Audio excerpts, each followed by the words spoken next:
పుష్కర కాలం క్రితం బాలీవుడ్ బాద్షా షారుఖ్ ఖాన్ మూవీ జబ్ తక్ హై జాన్తో పోటీ పడింది అజయ్ దేవగన్ సినిమా సన్ ఆఫ్ సర్దార్. ఆ పోటీలో సర్దార్దే పైచేయిగా నిలిచింది. ఇప్పుడు సినిమా సీక్వెల్ సెట్స్పై ఉంది. ప్రస్తుతం దీని షూటింగ్ యూకేలో జరుగుతోంది. అజయ్ దేవగన్తో పాటు కథానాయిక మృణాల్ ఠాకూర్ షూటింగ్లో పాల్గొంది. అయితే ఇందులో కీలక పాత్ర పోషించాల్సిన సంజయ్ దత్కు యూకే వీసా రాకపోవడంతో అతని స్థానంలో రవికిషన్ను తీసుకున్నారు. ఇటీవల లాపతా లేడీస్ మూవీలో రవికిషన్ నటించాడు. అయితే 1993 అక్రమ ఆయుధాల నిరోధక చట్టం కేసులో ఇరుక్కున్న దగ్గర నుండి సంజయ్ దత్కు అమెరికా వీసా లభించింది, కానీ యూకే వీసాకు అనుమతి రాలేదని తెలుస్తోంది. ఇప్పుడు కూడా అదే కారణంతో వారు తిరస్కరించారని అంటున్నారు.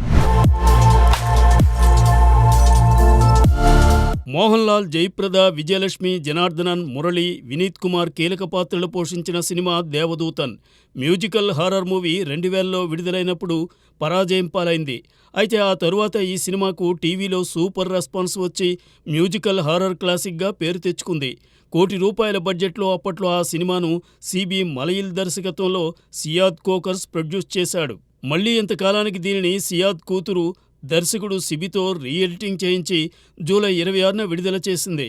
మొదటి 10 రోజుల్లో ఈ సినిమా ఏకంగా ₹3.2 కోట్ల గ్రాస్ను వసూలు చేసి రీ-రిలీజ్ మూవీస్లో సరికొత్త రికార్డును సృష్టించింది. ఈ సినిమా విజయంలో విద్యాసాగర్ సంగీతము ప్రధాన భూమికను పోషించింది.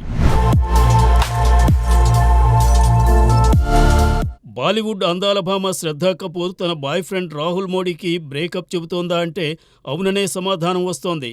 బాలీవుడ్ వర్గాలు ఈ విషయమై కోడై కూస్తున్నాయి.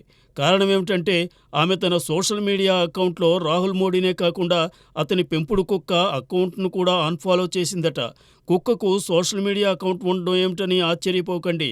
దాని యజమానే తన పెట్ డాగ్ పేరుతో ఓ ఇన్స్టా అకౌంట్ ఓపెన్ చేశాడట. దాంతో ఈ 2 అకౌంట్స్ను శ్రద్ధ అన్ఫాలో చేసింది. అయితే ఇందులో వాస్తవం లేదని ఆమె నటిస్తున్న స్త్రీ 2 మూవీ ఆగస్టు 15న విడుదల కాబోతున్న నేపథ్యంలో ఇది పబ్లిసిటీ స్టంట్ అని కూడా కొందరు అంటున్నారు. కానీ శ్రద్ధ సన్నిహితులు మాత్రం రాహుల్ మోడీతో ఆమెకు చెడిందని, అందుకే పక్కన పెట్టేసిందని చెబుతున్నారు. Young tiger NTR, icon star Allu Arjun ఇద్దరూ మంచి స్నేహితులు. ఒకరిని ఒకరు బావా అని ప్రేమగా పిలుచుకుంటారు. వీరిద్దరూ ఇంతవరకు ఏ సినిమాలో నటించలేదు, కానీ చాలాసార్లు స్టేజ్ను షేర్ చేసుకున్నారు. అలాంటి ఓ అరుదైన సందర్భం మరొకటి త్వరలో రాబోతోంది. ఎన్టీఆర్ బావమరిది నార్నే నితిన్ హీరోగా GA2 బ్యానర్లో ఆయ్ అనే సినిమాను నిర్మించారు. అది ఆగస్టు 15న గ్రాండ్గా విడుదల కాబోతోంది. ఈ సినిమా ప్రీ రిలీజ్ ఈవెంట్లో ఐకాన్ స్టార్ అల్లు అర్జున్తో పాటు యంగ్ టైగర్ ఎన్టీఆర్ సైతం పాల్గొనబోతున్నాడని తెలుస్తోంది.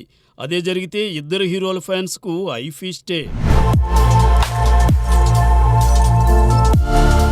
మాస్కా దాస్ విశ్వక్సేన్ ప్రస్తుతం తన 13వ సినిమాను చేస్తున్నాడు. శ్రీధర్ గంటా దర్శకత్వంలో దసరా నిర్మాత సుధాకర్ చెరుకూరి తన SLV సినిమాస్ బ్యానర్లో దీనిని నిర్మిస్తున్నాడు. రూరల్ పొలిటికల్ యాక్షన్ డ్రామాగా తెరకెక్కబోతున్న ఈ మూవీకి సంబంధించిన ప్రీలుక్ పోస్టర్ను మేకర్స్ రిలీజ్ చేశారు. దాన్ని బట్టి చూస్తే ఇందులో విశ్వక్సేన్ పోలీస్ ఆఫీసర్గా నటిస్తున్నాడు. ఎవ్రీ యాక్షన్ ఫైర్స్ ఏ రియాక్షన్ అనేది ఈ సినిమా థీమ్. ఈ సినిమాకు అజనీష్ లోక్నాథ్ సంగీతం అందిస్తున్నాడు. ఓ సిన్సియర్ పోలీస్ ఆఫీసర్ సమాజం నుండి ఎలాంటి ఒత్తిళ్లను ఫేస్ చేశాడనేది ఈ చిత్రకథగా తెలుస్తోంది. విశేషమేమంటే ఇటీవల విడుదలైన గ్యాంగ్స్ ఆఫ్ గోదావరిలో విశ్వక్సేన్ ఇందుకు పూర్తి భిన్నమైన పాత్రను చేశాడు.